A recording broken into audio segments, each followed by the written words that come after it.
Mas nós terminamos o outro período falando que o Espírito Santo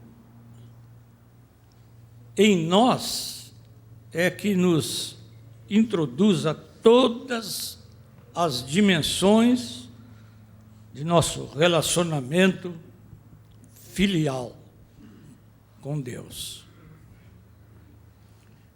E eu vou falar um pouquinho, quero ver se apresso, porque senão não vou terminar essa apostila, sobre o nosso precioso, e é com prazer que eu faço isso, nosso precioso instrumento de relacionamento com o Pai, que é a oração. Eu repito, eu toco nisto com extremo prazer. E somente vou fazer uma declaração um pouco ousada. Como esse foi o instrumento que Deus deu, eu creio pessoalmente que somente pela oração é possível realmente conhecer a Deus. Depois, mediante a oração, é possível que tem que ser pela revelação.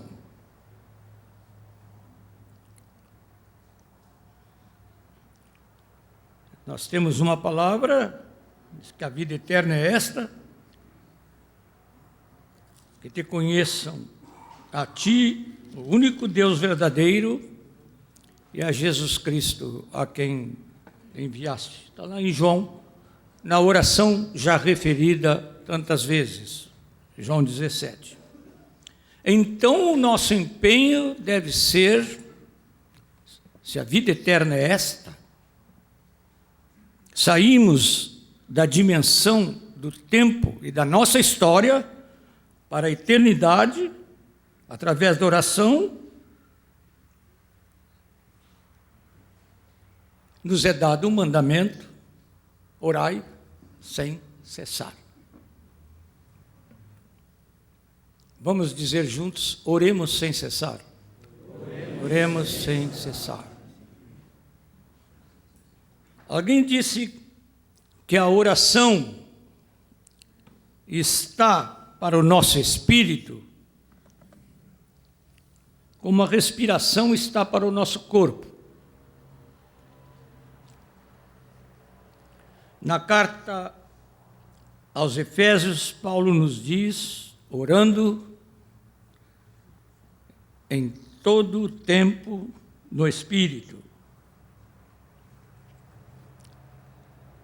Ele fala de oração ininterrupta.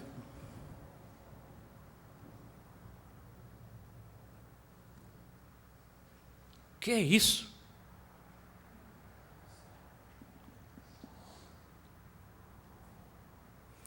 Ismael me disse, posso dizer que vai ter uma tela aqui hoje à tarde, Ismael? Vai ter uma tela, né? Essa aqui? Essa mesmo? O que vai ter nessa tela?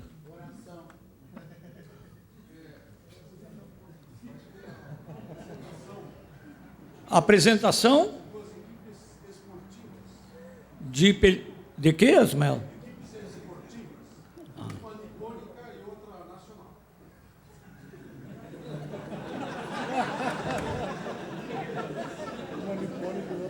Olha, algum de vocês que vieram de bem longe, se quiserem levar o Ismael, pode levar.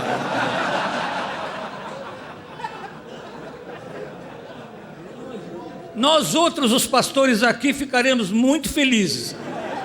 Se quiserem levar o Moacir junto, também podem levar. Mas só que o Moacir não gostou, ficou de cara feia ali. Desculpem os dois queridos aí, né? Nós não vamos dispensar nenhum dos dois, não. Só o Senhor que pode tirá-los daqui para fazer a obra em qualquer canto que Ele quiser.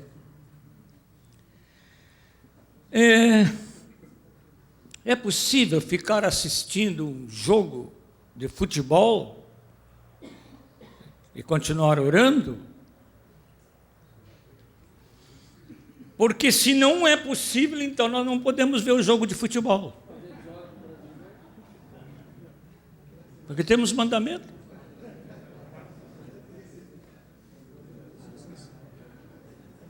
Vai ser uma complicação lá em casa também.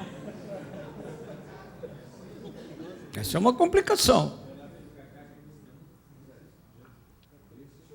Quando eu encontrar a Liginha, eu vou começar a chegar pertinho dela, abraçar. E não pode interromper a oração.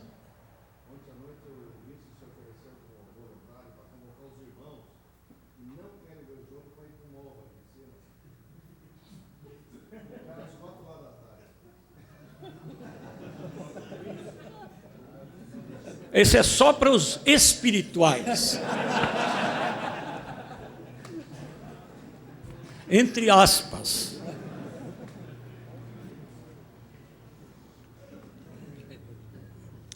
Jesus falou que para quando a gente for orar, fechar a porta do quarto. Cada um de nós tem que descobrir o que é orar sem cessar. E o que é fechar a porta?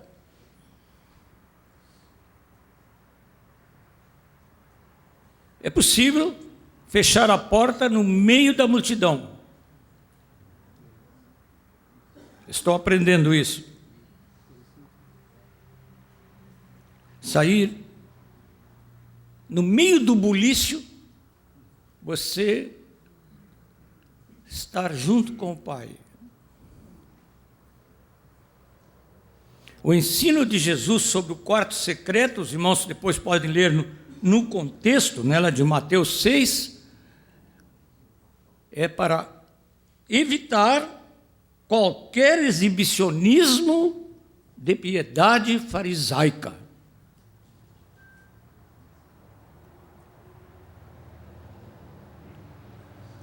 A oração ser particular, pessoal, íntima, e se possível no quarto fechado, é indispensável a todo discípulo, a todos os discípulos, especialmente a nós.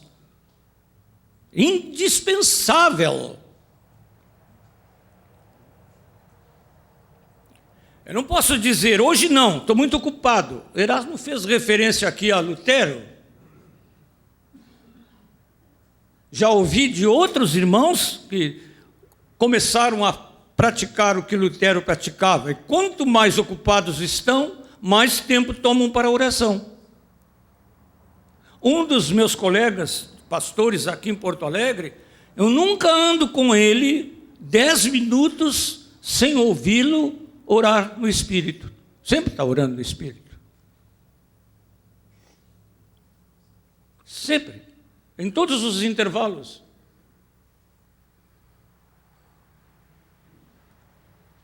Quando eu menos espero, ele está. Aleluia. Sempre. Anos a fio, assim.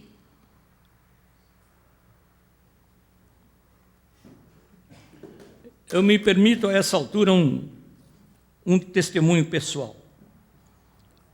Estou experimentando estar ligado com o Senhor em todo o tempo e fui muito marcado pela leitura do testemunho de 2 irmãos que viveram 200 anos, um afastado do outro. O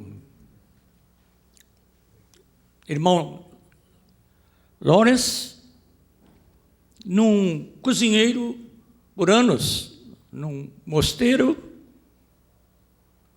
e o irmão Frank Laubach, muito conhecido por ter criado um método de alfabetização. É incrível o testemunho dos dois sobre a continuidade da comunhão no meio dos afazeres da vida de todos os dias e todas as horas. Eu fui tão tocado, amados. eu preciso dizer que eu procurei ensinar algumas coisas para os meus filhos, mas eu tenho aprendido deles. E o meu filho Marcos me disse uma coisa interessante, justamente quando eu estava lendo o testemunho, num livrinho que agora não me ocorre o título, mas parece... Você...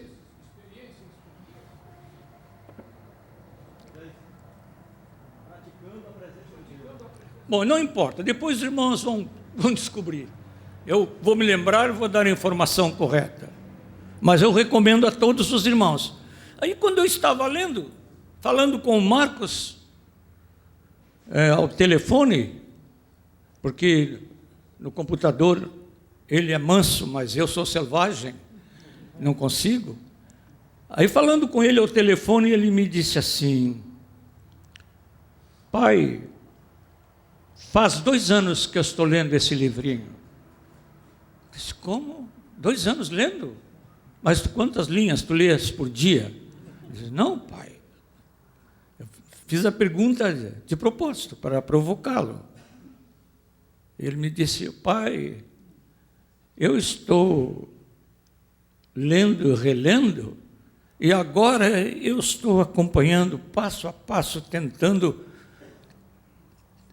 essa experiência de comunhão com o Senhor de modo permanente. E ele começou a me contar o que tinha acontecido com ele, e eu fiquei encantado. Eu disse, é isso que eu quero, Senhor. E comecei.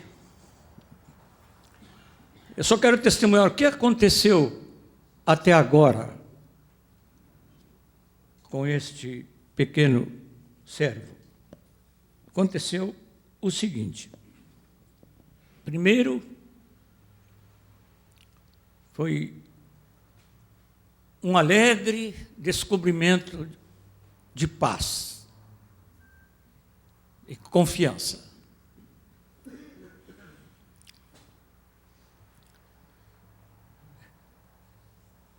E depois, uma constante descoberta, porque é uma descoberta, não é uma coisa que vem assim, tudo, de repente. É verdade que vem tudo nos pacotes de Deus, mas uma descoberta constante de conforto e direção do Espírito Santo. E uma coisa que eu não sabia, eu sabia, mas não sabia bem como era. Eu tenho pregado sobre isso em muitos lugares, a direção do Espírito Santo está cheio nas Escrituras.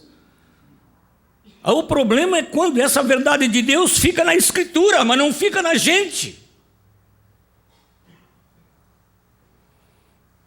Como é um mandamento do apóstolo, orai sem cessar. É um mandamento do Senhor. Isso é uma lenda.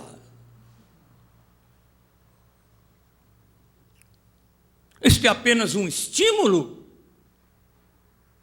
Ou esta é uma verdade para mim? Depois houve uma reavaliação do uso do tempo, porque a tentativa deixar o Espírito Santo criar uma sensibilidade que no meio das conversas que eu tenho com o meu querido irmão Volney, das brincadeiras, que às vezes brincamos, eu não vou dizer qual é a brincadeira, não é? Ele já está me olhando assim com suspeita que eu vou revelar, né? Que no meio dessa brincadeira, Deus esteja,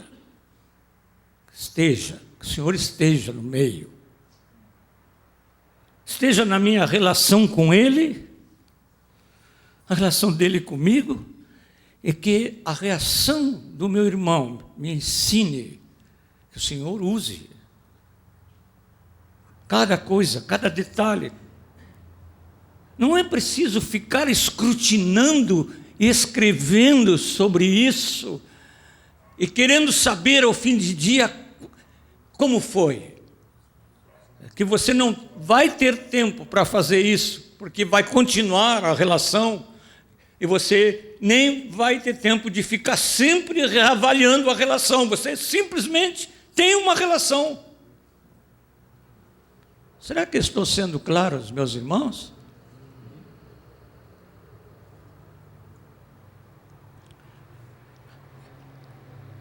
E tem crescido em mim uma disposição para ouvir os outros, falar menos. Então, o sanguíneo tem a tendência de falar muito e às vezes demais, aborrecendo. E ouvir, especialmente, o doce falar do Espírito. Sempre doce. Também veio sobre mim, queridos, um profundo arrependimento por meu exclusivo desleixo não ter procurado saber o que é isso, orar sem cessar, quando ainda era jovem.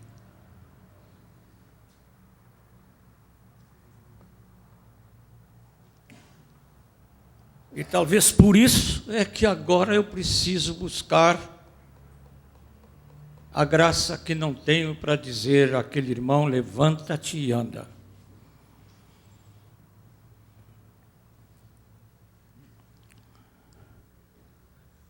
E também eu preciso dizer para os irmãos que devagarzinho vou chegando nos 80, daqui a pouco estou com 79, e quando eu faço 79, eu sempre brinco com o Rogério, quando no dia do aniversário terminou, né, Rogério, aquela idade, aí começa a outra. Quando eu fizer 79, em outubro, aí começa os 80. É a última coisa que eu queria referir para os irmãos, e há outras que eu vou deixar de lado para não me alongar, uma sensação de estar ouvindo o prelúdio de uma sinfonia que está para vir. E que pelos acordes do prelúdio, começo a imaginar o que vai ser a sinfonia.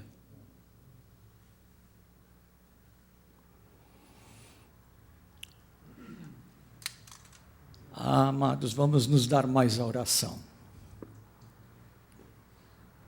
Muito mais. Orai sem cessar, irmãos.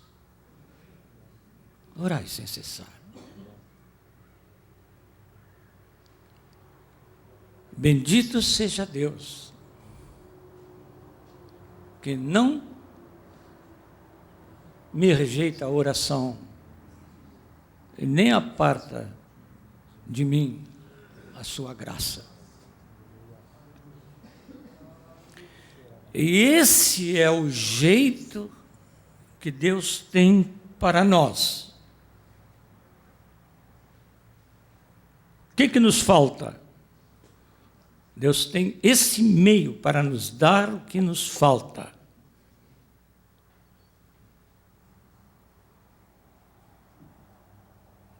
No domingo passado eu tive uma experiência interessante. Um amado colega me convidou para pregar na igreja onde ele é pastor, aqui em Gravataí. E quando estava terminando a nossa reunião, esse colega convidou as pessoas que tinham ouvido a palavra para virem à frente aqueles que quisessem alguma coisa especial na sua vida com Deus. E sentado no primeiro banco estava um menino, de uns 9 anos, e eu comecei a perceber quão interessado aquele menino estava. Ele realmente estava na ponta do banco, com os olhinhos bem acesos. E me fez um grande bem aquele menino, enquanto estava ministrando. Eu acho, amados, que se a congregação não estivesse atenta, mas aquele menino estivesse pronto, aquela resposta da atenção de uma criança me fez um grande bem, e Deus falou comigo. Mas quando o colega chamou as pessoas à frente, aquele menino veio à frente, e eu tinha um pequeno estrado, assim como este, eu desci, fiquei ali perto das pessoas, e aquele menino parou bem na minha frente. Aí o colega começou a ministrar, pediu que eu ministrasse com as pessoas, ele disse, vamos fazer uma oração. Eu disse, eu vou ficar aqui o tempo que for necessário, se eu tiver que ir até não sei que horas da madrugada aqui, mas atendendo as pessoas, eu vou ficar. E nisso o Senhor me tem feito paciente. Não tinha essa paciência. Aí eu abracei aquele menino e perguntei para ele assim, o que é que tu queres, meu filhinho? Ele disse, a vida de Jesus.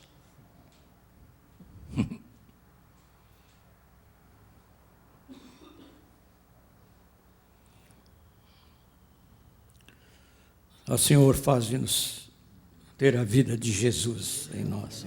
Assim. Ajuda-nos a cultivar essa comunhão contigo, Senhor. Não cesse nunca.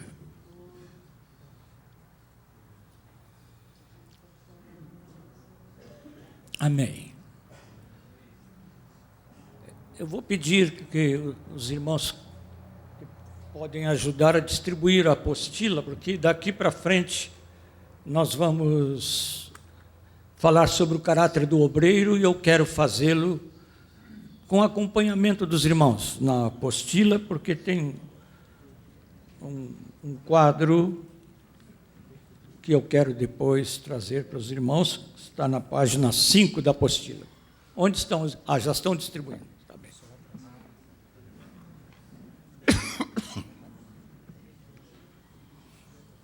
Está na página 3. Eu vou procurar ir bem rápido aqui nessa parte, porque o principal que eu tinha para falar para os irmãos já foi falado. Agora, isso é resultado. O que vem agora é resultado. Comecemos por definir o termo. O que é caráter? O dicionário Ruiz, entre várias considerações, diz ser o traço distintivo de uma pessoa ou o conjunto de traços psicológicos e morais, positivos e negativos, que caracteriza um indivíduo ou um grupo. Definimos nós o caráter como que distingue uma pessoa de outra sob o ponto de vista intelectual, moral e espiritual. É o conjunto de qualidades, boas ou más, que diferenciam uma pessoa, um grupo, um povo, uma nação. Popularmente, falamos do conjunto de más qualidades como sem caráter. É uma expressão equivocada, mas é assim que se fala. E quando dizemos ele é um homem de caráter, nós queremos dizer que é um homem com qualidades positivas de caráter. Às vezes nós pensamos que o caráter nós mesmos o desenvolvemos e que os carismas nos são dados pelo Espírito Santo. Nós temos a capacidade de inverter as coisas.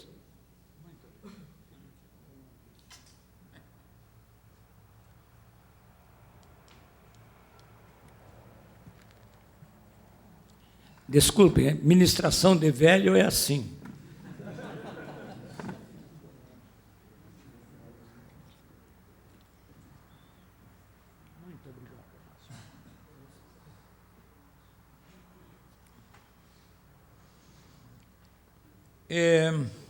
Então eu dizia que pensamos que o caráter nós mesmos desenvolvemos e que os carismas nos são dados pelo Espírito Santo, e que eu digo que é nada mais equivocado.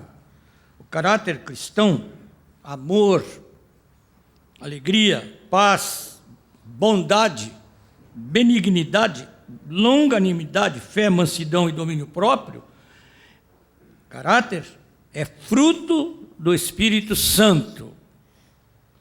Os carismas são expressões do próprio Espírito, não são nunca propriedade dos discípulos, porque eles distribuem como lhe apraz. Não esqueçamos as palavras de Paulo: estou plenamente certo de que aquele que começou boa obra em vós há de completá-la até o dia de Cristo. Os irmãos estão confiantes nisso?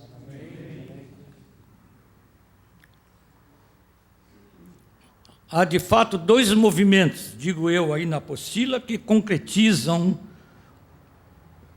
dois movimentos de Deus que concretizam o seu amor por nós, por meio do Espírito Santo. Um movimento que desce do Pai por iniciativa do Filho. Eu rogarei ao Pai e Ele vos dará outro Consolador. Jesus é o primeiro Consolador, o Espírito Santo é o outro, a fim de que esteja para sempre convosco. É um mover de Deus para produzir caráter segundo a sua espécie, para que sejais tomados de toda a plenitude de Deus. Ah, meus amados, pegam uma caneta vermelha e sublinhe, ou na sua Bíblia ou aqui, para que sejais tomados de toda a plenitude de Deus, porque esse é o alvo de Deus para nós. Não é para ficar na Bíblia isso, é para ficar na nossa vida.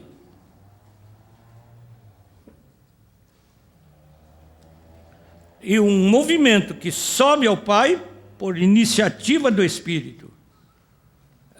Isso aqui é uma coisa profundamente consoladora. Eu tenho ouvido poucos irmãos falando sobre isto. Isso é tremendo. Também o Espírito, semelhantemente, nos assiste em nossa fraqueza. Fraqueza no quê? Na oração. Porque não sabemos orar como convém, mas o próprio Espírito intercede por nós sobremaneira, com gemidos inexprimíveis. Amados, nós ficamos desarmados com as nossas desculpas. Nós temos uma assistência surpreendentemente benigna para conosco, a do Espírito Santo, e nos ajuda até nisso, em tudo. Na oração, que devemos permanecer sempre em oração, mas nem sabemos orar, então o Espírito Santo é que vai nos ensinar. Nenhum homem, eu dei aqui algumas coisas que me aconteceram, mas eu não posso ensinar isso para os outros. Essa é a tarefa do Espírito Santo. Isso é uma coisa tremenda. Os impossíveis para os homens são os possíveis para Deus. É uma meninazinha que cresceu numa favela. E não era uma favela aqui em Porto Alegre ou no Rio, São Paulo, cresceu numa favela em Israel. Uma mocinha. De repente vem um anjo falar com ela.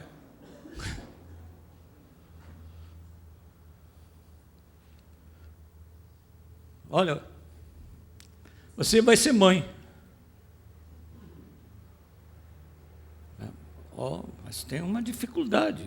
Eu sou virgem, não conheço o homem. Como é que vai ser isso? O anjo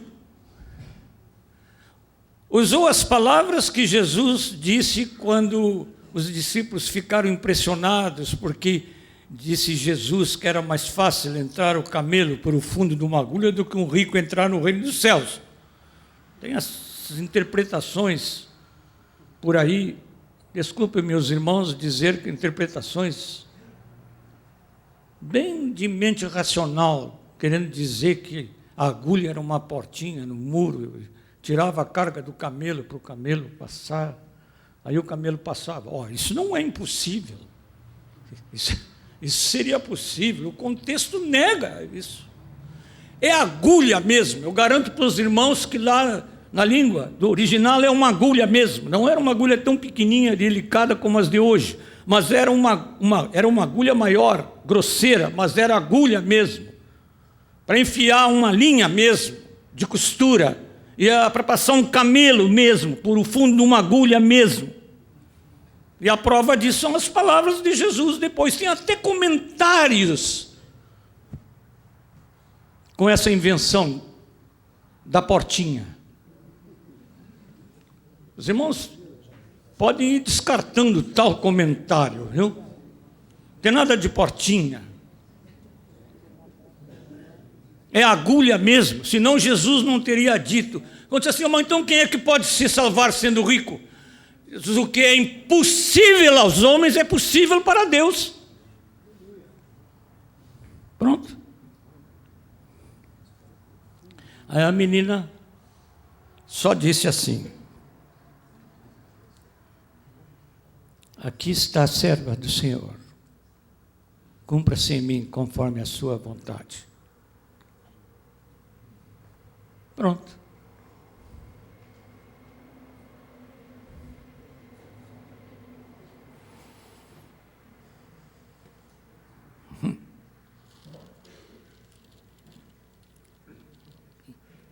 Então, aquilo que para nós parece muito difícil vai ser possível e vai ser a bênção de nosso serviço.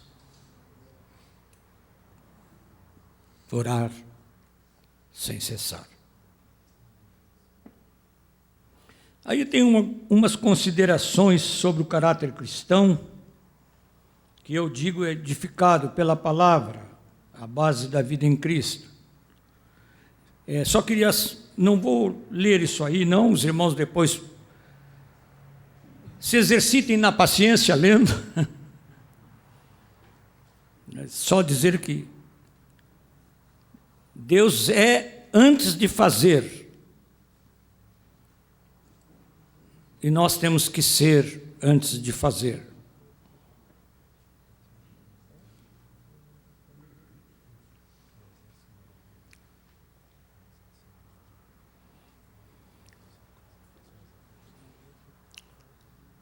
E que a maior dimensão objetiva do caráter cristão é o serviço. Eu fico tão impressionado que Jesus define a razão da sua vinda na primeira palavra que prega lá em Nazaré, lendo Isaías. Leu aquela palavra de Isaías, os irmãos conhecem bem. O Espírito do Senhor está sobre mim, dizendo o quê? Para quê, né? E quando ele termina, ele não fala mais nada. Ele só disse uma frase. Toda a pregação dele foi uma frase. Hoje se cumpre a palavra desta profecia. Sentou. E diz o texto que todos os olhos estavam fixos nele.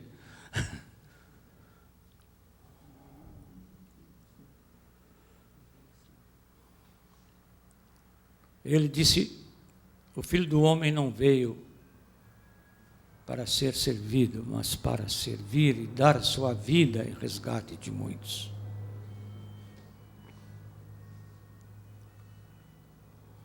Serviço maior dimensão objetiva do caráter. E o amor é a maior dimensão subjetiva do caráter. E é por isso que Jesus foi procurar o Pedro depois da sua negação com uma só pergunta. Só uma pergunta. Tu me amas, Cefas?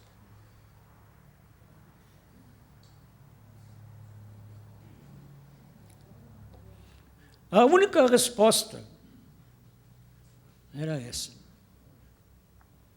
que Pedro deu. Eu te amo. Pela insistência de Jesus, ele disse: mas, Senhor, tu sabes todas as coisas e tu sabes que eu te amo. Então, apacenta os meus cordeirinhos. Isso é para nós. Amém, amados? É para nós. Amém, Sérgio? Para nós. Apacenta. Serve. Cuida. Ajuda. Inspira. Eleva. Toca. Abençoa. Cura.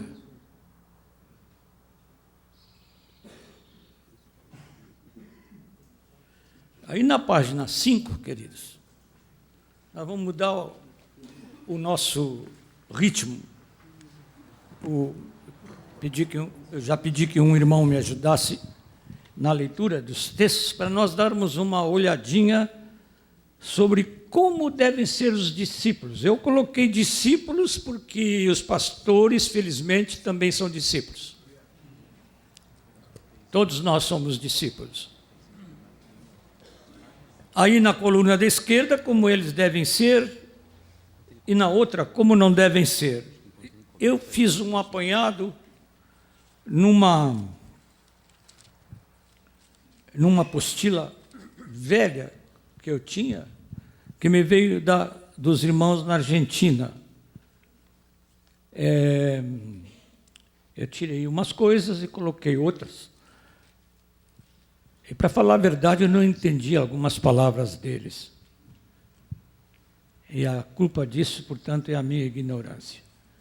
Mas vamos dar uma olhadinha nisso aqui. Tá bem? Os irmãos estão com paciência para dar uma olhada? Tá bem, mas eu quero que os irmãos se olhem. Eu estou perguntando se tem paciência para olhar, porque eu quero que os irmãos se olhem como eu mesmo me olhei ao escrever isso. E fiquei muito desapontado comigo mesmo. E tomei alguns propósitos diante do Senhor ao escrever isso.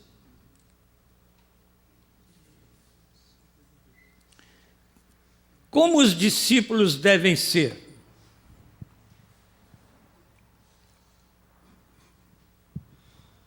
Humildes, Mateus 11, 29. Tomai sobre vós o meu jugo e aprendei de mim, porque sou manso e humilde de coração, e achareis descanso para a vossa alma. É interessante, meus amados, que esse é o assunto mais difícil de falar. E até perigoso.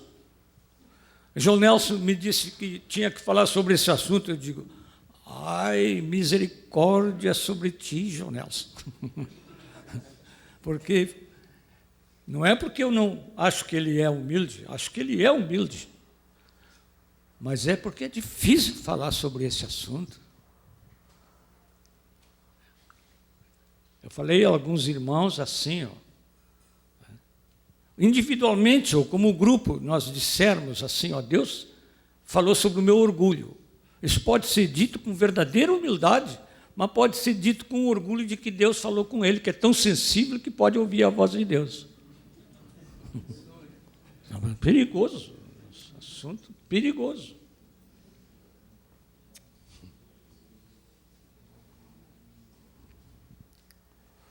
Às vezes, uma aparência de humildade esconde soberba, vaidade. E não poucas vezes uma atitude arrogante. Isso é sério. O Senhor nos livre disso. Aí, João Nelson, eu só dei uma tirada assim, depois é tu. Misericórdia. Para ti e para mim, né? Isaías. Contritos, Isaías 57:15. Porque assim diz o alto, o sublime, que habita a eternidade, o qual tem o nome de santo. Habito no alto e santo lugar, mas habito também com o contrito e abatido de espírito, para vivificar o espírito dos abatidos e vivificar o coração dos contritos. Aleluia.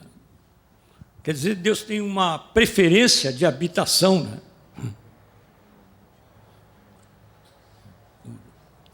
Nas alturas que nós nem sabemos, mas também num coração humilde, contrito. Mansos. Pode ler, meu amado. 1 Pedro 3:4.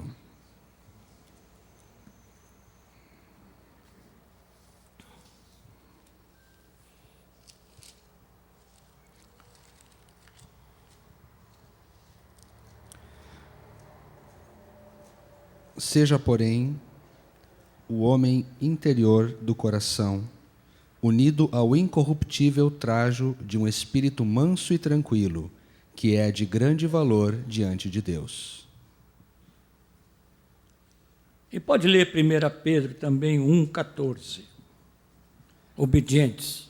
Como filhos da obediência, não vos amoldeis às paixões que tinhais anteriormente na vossa ignorância. É interessante essa expressão, filhos, como é que diz aí? Filhos da obediência. Da obediência.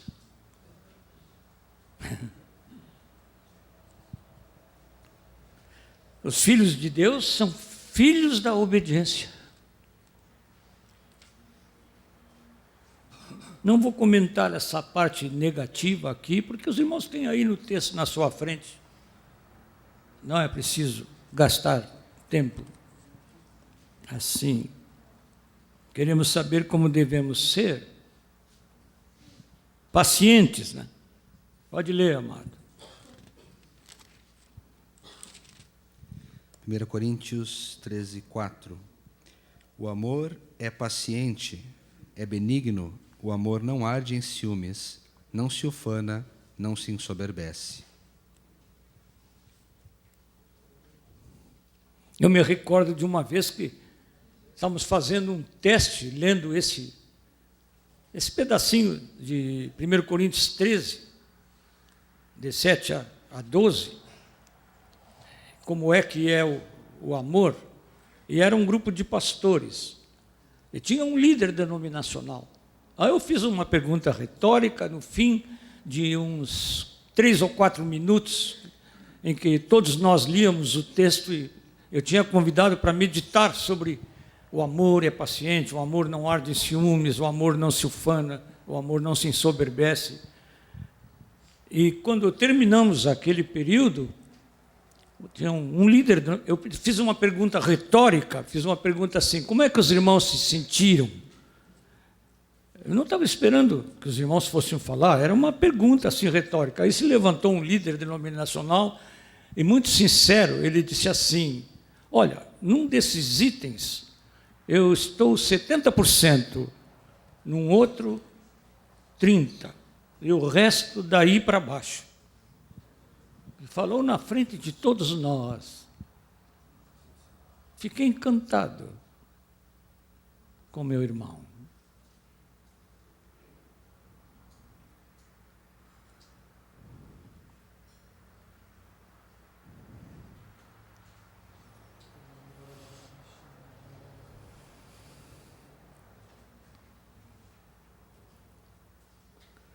donos de si próprio. Não é para entender mal isso.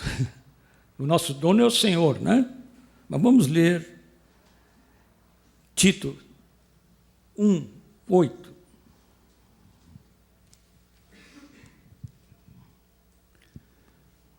Antes, hospitaleiro, amigo do bem, sóbrio, justo, piedoso, que tenha domínio de si.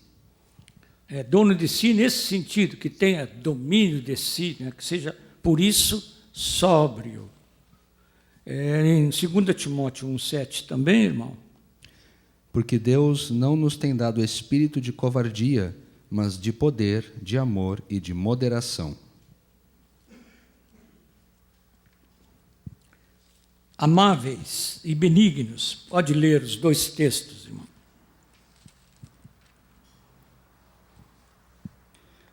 Não dado ao vinho, não violento, porém cordato, inimigo de contendas, não avarento. Alguém me perguntou há pouco, não faz muito tempo, alguém me perguntou o que é isso não dado ao vinho. É um que não é entregue ao vinho. Aí a pessoa ficou assim, mas quer dizer que pode tomar um pouquinho? Eu disse, pois é, como é que você entende?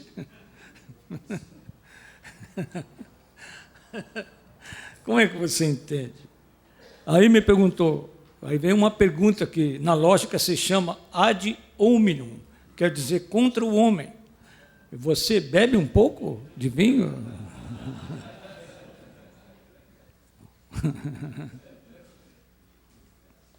Pois é.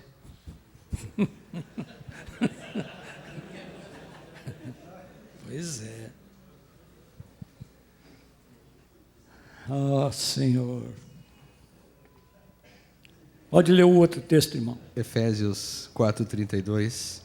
Antes, sede uns para com os outros benignos, compassivos, perdoando-vos uns aos outros, como também Deus, em Cristo, vos perdoou. Você leu aonde? Efésios 4:32. Sim. Misericordiosos e compassivos, como há passagem sobre isso, né? Pode ler, irmão. Lucas 6:36. Sede misericordiosos, como também é misericordioso vosso Pai.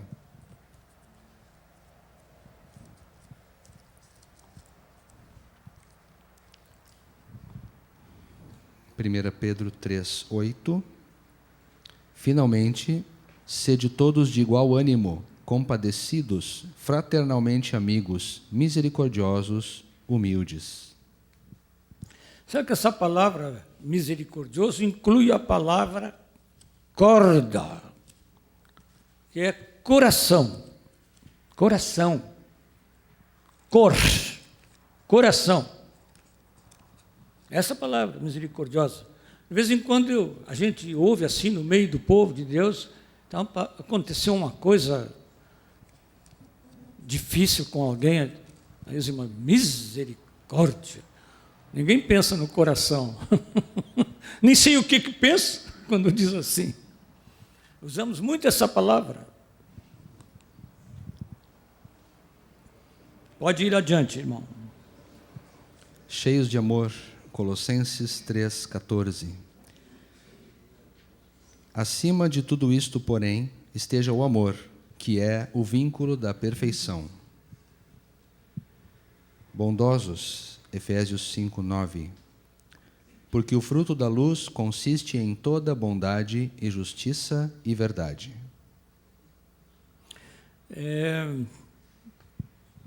Há pouco fiquei sabendo de uma divisão da igreja, que o motivo era a inveja.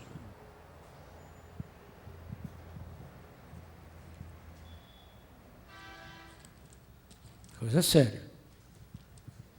Inveja. Motivo de divisão na igreja, inveja. Inveja dos dons. Aí sim temos que clamar misericórdia, Senhor. Misericórdia sobre as pessoas que estão na liderança com inveja uns dos outros. Parece que alguns ficam até felizes quando os outros líderes não andam bem.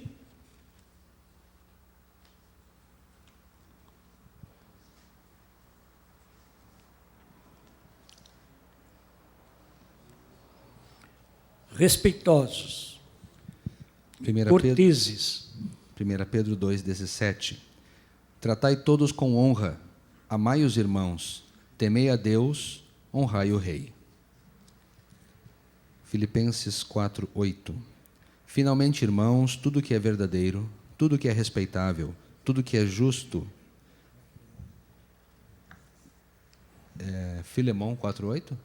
Não. Filemão 4:8. Filemão. Ou eu citei errado, pode ser. Acho que é Filipenses. Filipenses, né? Filipenses 4:8. Filipenses 4:8, então. Finalmente, irmãos, tudo que é verdadeiro, tudo que é respeitável, tudo que é justo, tudo que é puro, tudo que é amável, tudo que é de boa fama, se alguma virtude há, se algum louvor existe, seja isso que ocupe o vosso pensamento. 1 Pedro 3:7. Maridos, vós igualmente vivei a vida comum do lar com discernimento, e tendo consideração para com a vossa mulher como parte mais frágil, tratai-a com dignidade, porque sois juntamente herdeiros da mesma graça de vida, para que não se interrompam as vossas orações. Seria um milagre se Filemão tivesse 4, né? Isso é culpa do digitador, que o nome dele é Moisés. Moraes, para não confundir com outro. Nós vamos parar aqui. Aí vem trabalhador, perseverante, responsável, pontuais, alegres, fervorosos, santos. Ontem eu contei para os colegas aí uma coisa que um irmão que está aqui conosco, Dari, me contou, que agora existe adultério gospel.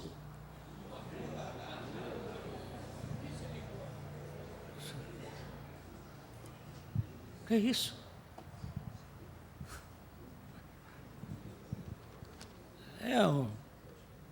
Uma mulher que deixou o lar, foi trabalhar numa boate, com o pretexto que precisava de recursos para ajudar a sustentar os filhos. Aí encontrou um irmãozinho na boate, que tinha o perfume de Cristo. Resolveram viver juntos e ele tinha deixado a sua esposa. Aí foram procurar um pastor. Aqui é que está o problema. Aí é que está o problema.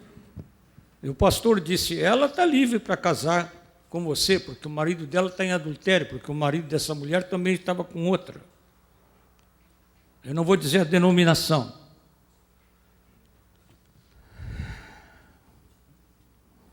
Mas você não está livre, porque você não se divorciou da sua mulher. Então você vai se divorciar dela e você está livre, eu faço o casamento de vocês. Sem comentários outros, né? Ó, queridos, essa é a realidade. Ontem alguém deixou, nem sei quem foi, a alma, que deixou lá em casa um jornal de uma denominação.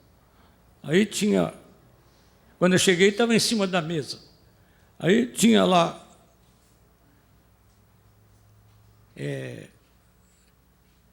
conselheiro sentimental, jornal evangélico. Precisava vocês lerem.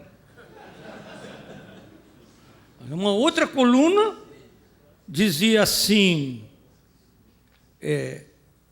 problemas. Não me lembro qual era o título, mas as pessoas apresentavam problema e uma pessoa que assina embaixo, autoridade na igreja, responde os problemas.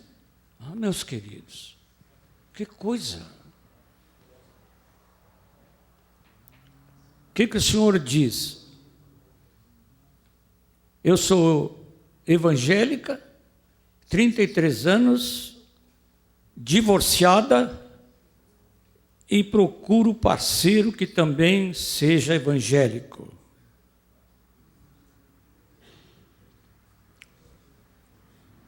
Jornal da igreja.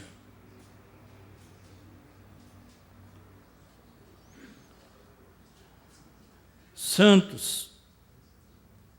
Eu gosto de pensar assim. O que estão conversando os anjos quando eles ouvem certas coisas, hein? Da chamada igreja? Honestos, íntegros, sábios e prudentes. Os irmãos leiam depois, na página 6, a vida desejada por Deus para nós, porque já estamos quase na hora de terminar, né, Ismael? 10 minutos.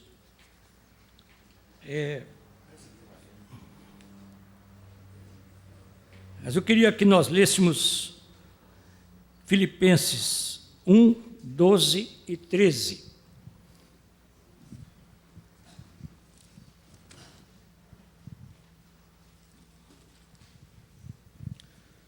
Assim, pois, amados meus, como sempre obedecestes, não só na minha presença, porém muito mais agora, na minha ausência, desenvolvei a vossa salvação com temor e tremor, porque Deus é quem efetua em vós tanto o querer como o realizar, segundo a sua boa vontade.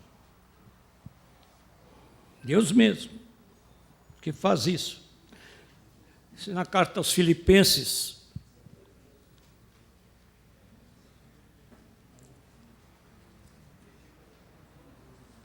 Perdão, li o capítulo 2. isso. Filipenses 1, 12 e 13, pedisse. Isso. Filipenses 1, 12 e 13. Quero ainda, irmãos, cientificar-vos de que as coisas que me aconteceram têm antes contribuído para o progresso do Evangelho, de maneira que as minhas cadeias em Cristo se tornaram conhecidas de toda a guarda pretoriana e de todos os demais. Essa expressão de Paulo, de toda a guarda pretoriana, pode significar, como digo aí, 4 coisas. Os 10.000 soldados que formavam essa guarda, dos filhos das melhores famílias patrícias de Roma, os soldados das barracas da guarda em Roma, a guarda imperial que cuidava do palácio do imperador e a guarda dos governadores nas províncias, e tem os textos bíblicos aí que mostram a guarda pretoriana nas províncias. Certamente, Paulo se refere à guarda estacionada em Roma, que atendia também o palácio imperial. Era conhecido que Paulo não era um preso comum, mas por sua fé, por sua palavra, sua vida em Cristo. Isso fazia ser uma figura singular e de atração. Algo nele manifestava a presença santa, gloriosa, edificante de Jesus. E ele insiste, na mesma carta aos Filipenses, que havia santos na casa de César. Não significa que Paulo tivesse acesso direto à casa de César. Lá bem podia haver já escravos convertidos, mas a verdade é que lá estavam também os soldados da guarda pretoriana. E ele diz que as suas algemas em Cristo, não as suas algemas em Cristo eram conhecidas de toda a guarda pretoriana. A guarda pretoriana não podia resistir.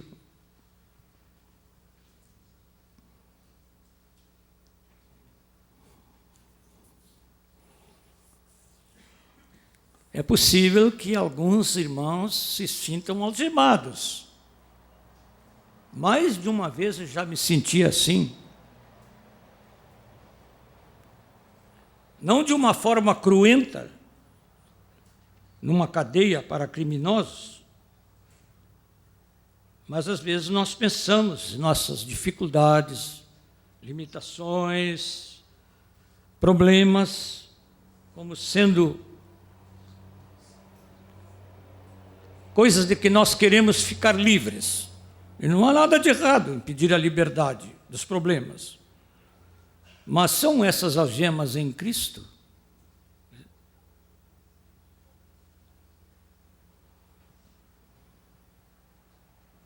Muitos de nós temos orado por um avivamento maior em nossas cidades e no nosso país. Encontramos em nós mesmos muito a ser reavivado. Mas há algo que precisa ser pressuposto na nossa vida, meus irmãos. E a vida de Cristo em nós. Esse é o elemento dinamizador da nossa vida. E até nas estruturas eclesiásticas, eu estou usando eclesiástica como um termo técnico. Eclesiástica quer dizer da igreja, eclésia, a igreja. O Paulo fala sobre isso. Aí em Filipenses 1, no 15, ele diz: alguns efetivamente proclamam a Cristo por inveja e porfia. Outros, porém, o fazem de boa vontade. Estes por amor, sabendo que estou incumbido da defesa do Evangelho. Aqueles, contudo, pregam a Cristo por discórdia, insinceramente, julgando suscitar tribulação às minhas cadeias.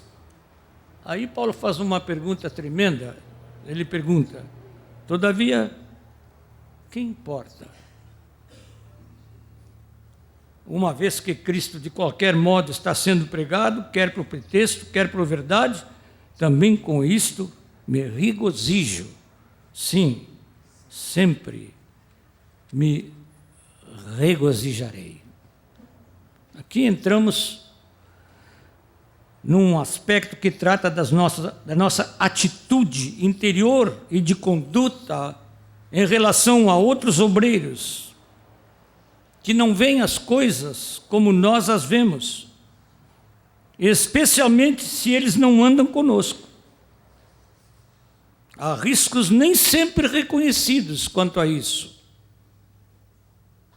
Há perigo de haver em nós ou entre nós um escondido ou declarado espírito denominacionalista, mesmo que nosso grupo não tenha ou pense não ter uma denominação. A verdade é que há quem pertença a uma denominação e não seja dominado por esse espírito. John Wesley terminou sua vida como anglicano e dizendo que ele tinha um temor de que o metodismo, de que não tinha o temor de que o metodismo desaparecesse, mas sim que viesse a permanecer como uma denominação fria, sem o fogo do Espírito Santo. Isso pode acontecer conosco pela presunção de superioridade, por imaginar-nos como os verdadeiros discípulos. Isso, aliás, é bem antigo. Bem antigo. Os discípulos de João o Batista e um judeu sustentaram uma contenda nesse espírito.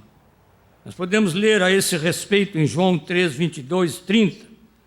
É uma tentação sutil que nos faz imaginar que no nosso caso é diferente, porque temos a revelação. Isso é muito comum.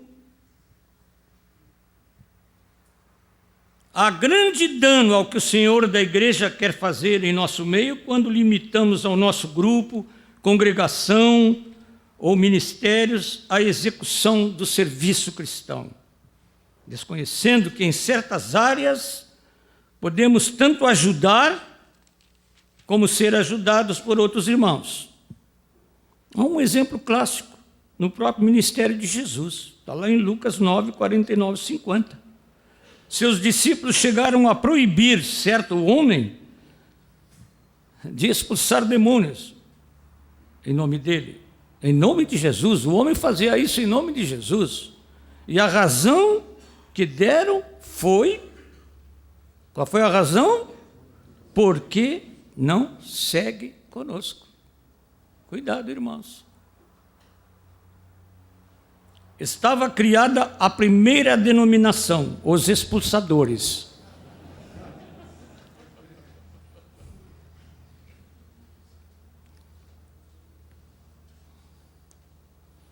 Jesus imediatamente cortou-lhes o propósito, dizendo claramente: não lhe proibais, pois quem não é contra vós outros, é por vós. Jesus não teme os riscos de alguém não ser legítimo discípulo aos olhos dos seus discípulos. Ele teme, sim, que os seus discípulos se tornem ilegítimos por um espírito sectário. Ao passarmos os olhos do nosso coração na lista das qualidades do caráter cristão, essa que nós estamos olhando, deparamos com uma que diz que devemos ser cheios de amor. Como pode um discípulo que anda no espírito cheio de amor descambar de repente para um sentimento de inveja ou ciúme de algo que Deus deu a outro irmão? Precisamos confessar que essa manifestação tão carnal não é incomum entre os líderes cristãos.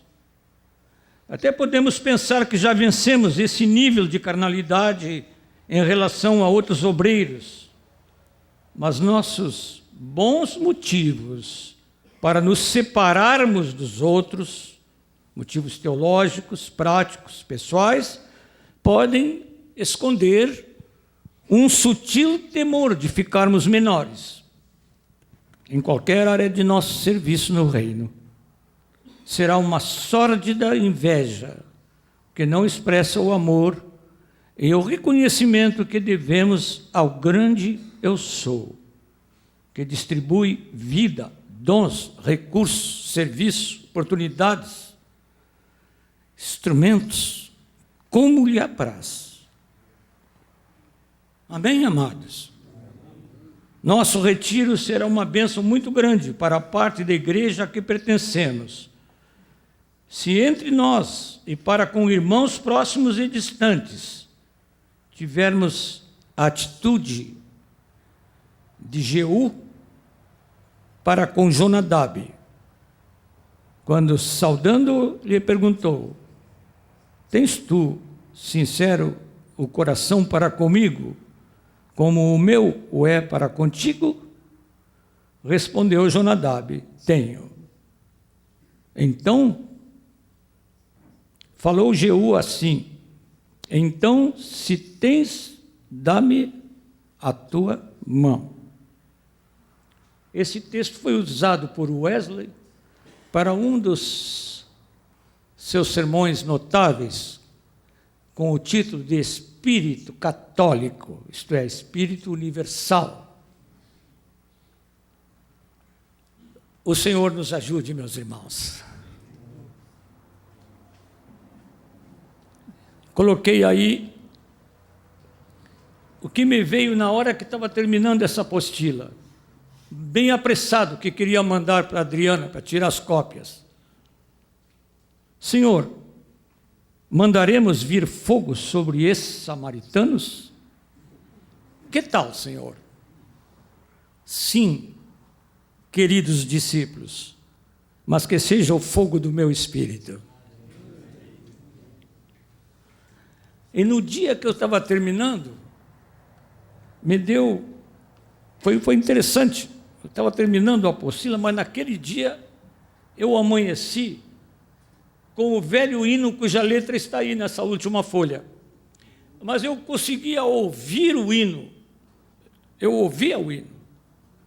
Depois eu estava cantando o hino e passei o dia inteiro com expressões desse hino. Eu não lembrava de tudo, mas lembrava de uns pedaços de uma estrofe emendada com o final da outra estrofe. Eu disse, eu vou pôr aqui. Se Ismael me der oportunidade, eu vou pedir para os irmãos cantarem. Podemos cantar, Ismael? Podemos cantar? Então vou pedir para nós cantarmos. Os irmãos querem ficar em pé para nós cantarmos ao Senhor?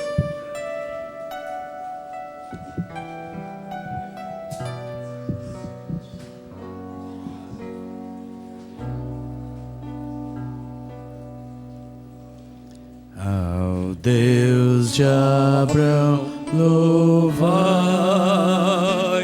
do vasto céu, Senhor, eterno e poderoso Deus, Pai e Deus de amor, augusto Jeová, que terra e céu criou. Minha alma ao nome exaltará, do grande eu sou. Tom acima, dá, Amém. Ao Deus de Abraão, louvai, eis por mandado seu, minha alma deixa terra e vai gozar no céu. O mundo desprezei, seu lucro e seu valor, e Deus for meu quinhão, tomei de protetor.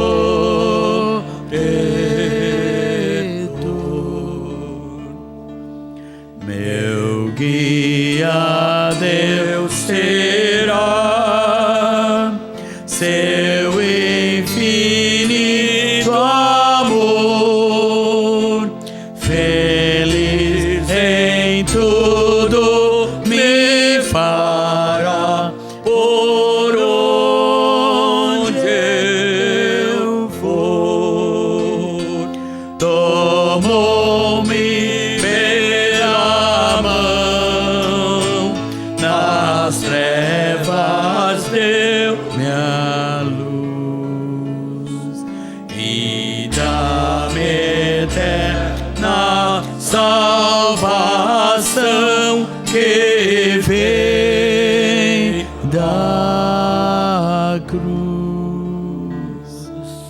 No que meu Deus jurou, humilde confiei, e para o céu eu preparo, eu subirei.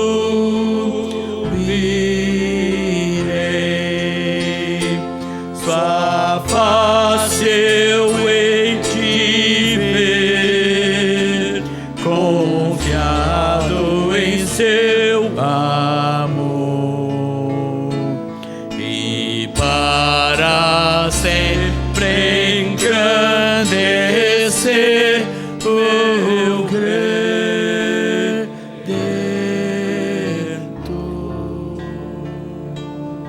e para sempre engrandecer meu Redentor.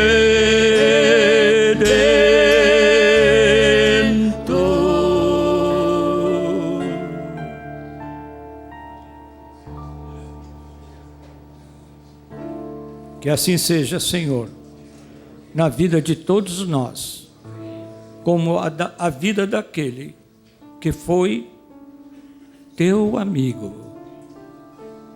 Tua palavra fala constantemente que ele foi teu amigo. e que chegou a ver o dia de Cristo. Pedimos, Senhor, que hoje vejamos o dia de Cristo. Em nome dele. Amém.